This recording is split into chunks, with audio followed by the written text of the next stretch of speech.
Jesu manheru aya vakwira mugomo kunonyengetera. Ari ega vadzidzi vapinda mugwa kuti vaende mhiri. Chinzwa vhesi ra24. Asi igwa zvino rakanga rava pakati pegungwa richitambudzika namafungu, nekuti mhepo yakanga ichivadzivisa. Vari kurehwa vadzidzi ndo vakanga vane igwa. Jesu remember asara aendesa vanhu atoenda hake kutononamata kugoma rega. Vadzidzi varova nepakati pegungwa ndo pavari kutambudzwa nemafungu. Regai tidzike nenyaya. Nenguva yechina yousiku akauya kwavari achifamba pamusoro pegungwa. Zvino vadzidzi vakati vachimuona achifamba pamusoro pegungwa, vakamanikidzwa vachiti, madzimu dzangara, vakadanidzira nokutya. Now iyi double fear yakuitika panapa. Already tine fear yekuti igwa riri kutambudzwa nemafungu. Kana tanga tazojaira mukomana wemamiracles hapo panguva ino, atosara uko ari kuzvinamatira zvake. Imi muri mega mafamba mukati regai tikrose. Remember Jesu ndiye akunya kutovaudza kuti haafanai kuenda, ichiona mberi. Saka vakomana vakati haregai tiende.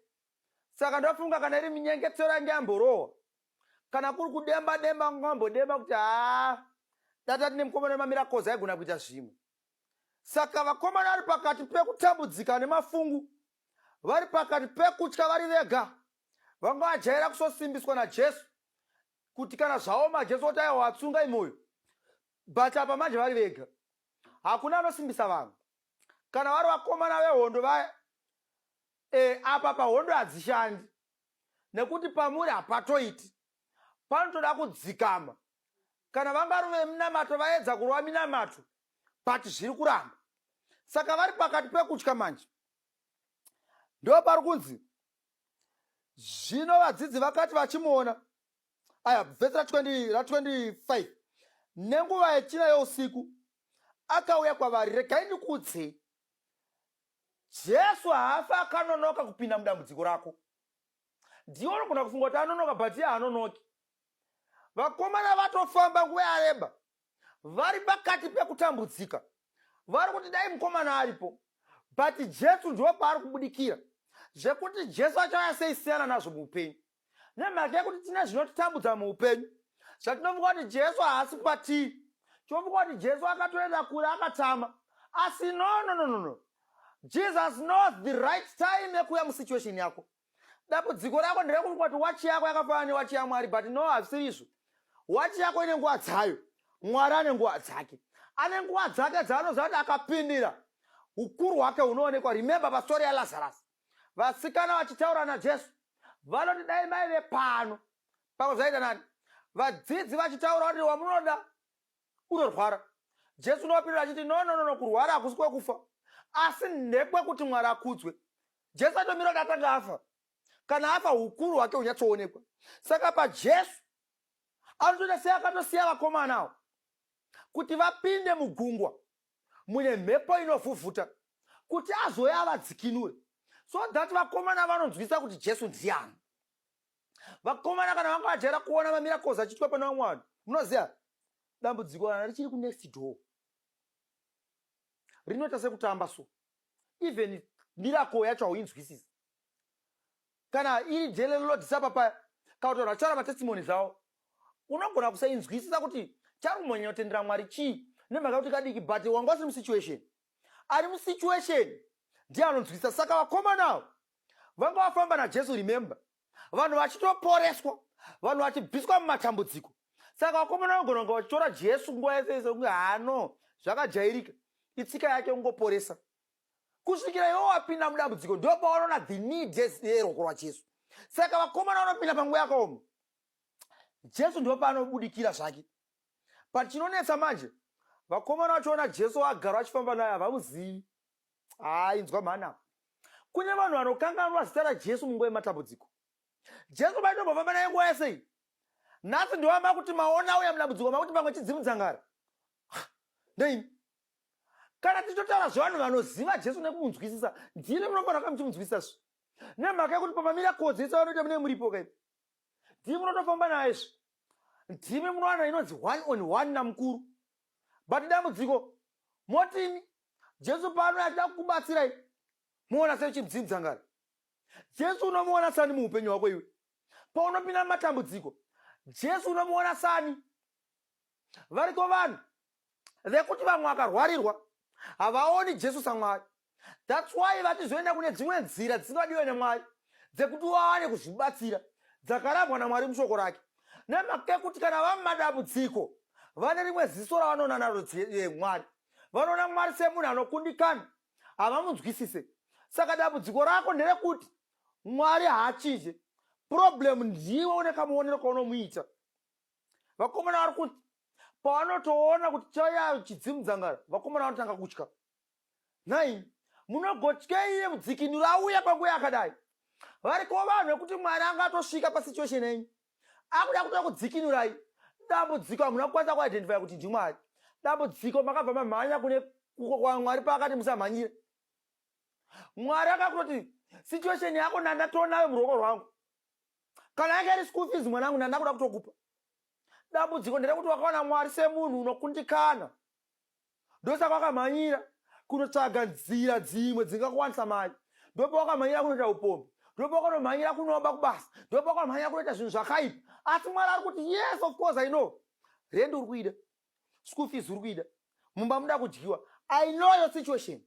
Just wait for me. Mafungo ari kurova zvechokwadi pakati peusiku. Zviri kuita ziva pasina mudzikinuri. Asi ndiripo mudzikinuri. Mudzikinuri wangu mupenyu. Regai tidzike nenyaya. Vhesi ra25. Nenguva yechina yousiku akauya kwaari achifamba pamusoro pegungwa.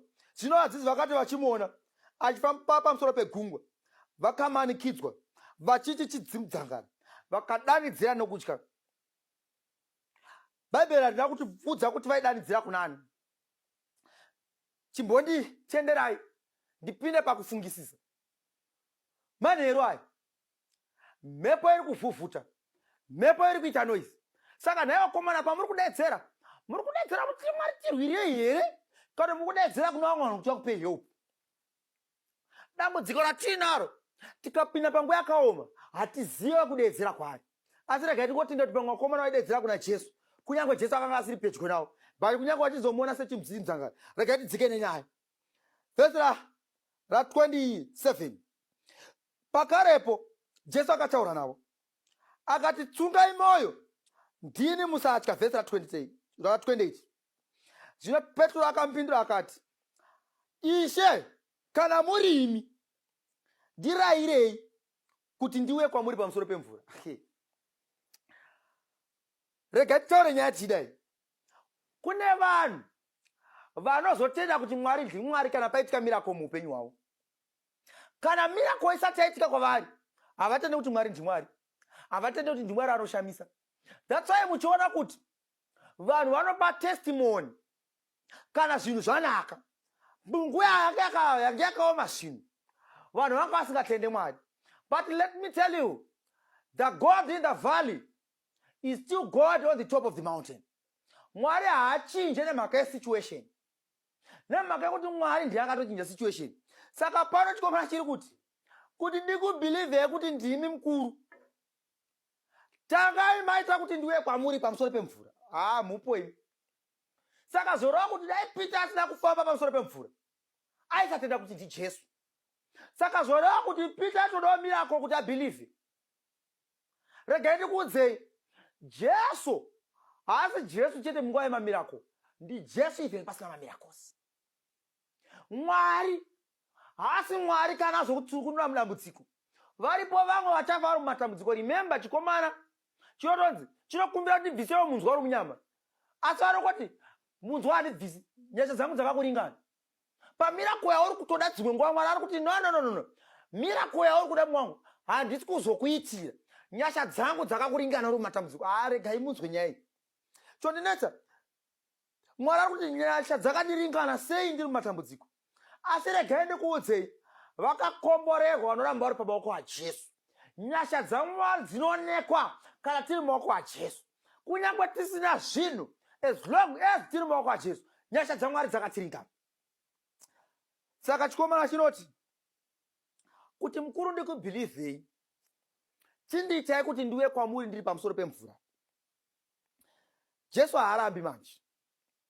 Dzimwe nguva Jesu unotitendera. Saka chinzwai zvakaitika manje. Vhesi 29. Iye akati, ndi Jesu, huya. Petro akaburuka mugwa, akafamba pamusoro pemvura akaenda kuna Jesu. Regai ndikuudzei, chinondinetsa panyaya, mhepo iri kunetsa igwa panguva ino. Zvoreva kutoti mugwa muri nani pane kutopinda murwizi, pane kupinda mugungwa. But now chikomana chinoita faith. Inonzi faith inoshanda. Kuti kana Jesu ati huya changu kuburuka nekuenda hapana zvimwe zvinhu. Ndo panondinakidza. Varipo vamwe vanhu vekuti Mwari akavhura mukana, Mwari akazarura mahwindo ekudenga kuti zvikomborero zvidzike, mamiracles aonekwe muupenyu hwedu. But our problem yakauya pakutenda. Varipo vamwe vanhu vekuti vakatokumbira zvinhu kuna Mwari. Mwari obva atora chifani ndakukupa zvinhu zvacho, chitenda kakuti ndikupe. Problem yako hautende. Unokonwa namukomana Petro. Petro akangoti paakakonzi huya, zvekuzonga kuti chidzimu dzangara kana kuti chii, no. As long as atenda kuti Jesu ndiye anoti huya, there's no need to ask many questions. I just have to go. Ndona kutoka mzora nhasi. Vekuti pazvakaoma, Mwari akakuti huya, enda uchimhanya. Usanonoka kana Jesu akudaidza. Maybe this is your time. This is your opportunity. Kana Mwari ati huya, as long as ati huya kwandiri, enda uchimhanya. Dambudziko renyu nderekuti Mwari akakuti huya, hauende uchimhanya. Asi vasiya Mwari vakakuti huya, ndokwa munoenda muchimhanya. Ndo pane dambudziko. Ngatizive pekuisa faith yedu pairi. Mwari unoda kuti titende maari. Kana ati tihuya totoenda. Saka chikomana chinodzi huya chofamba choenda. Chiri pamusoro pemvura. Chinzwa manje zvinoitika. Vhesi 30. Asi wakati achiona mhepo ine simba, akatya, amira. Mhepo wanga utori nayo nguva yese. Mwari obva kuti chiuya kuno kwandiri, handiwati uda kuona miracle. Huyazve. Wakuya, ko nhaiwe. Unochicheukireiko mativi uchitarisa mhepo dzemugungwa? Tarisa kapana Jesu wauri kuenda kwaari. Dambudziko rako nderekuti Jesu ati chiuya, iwe ndiyo uyu cheu. Uri kucheukei. Because pano zviri kunzi chikomana pachakaona mhepo chakati chitarisa mhepo, ndo pachakatanga zvekutya. Pachakatya chii chakaitika? Zvino wakatotanga kunyura.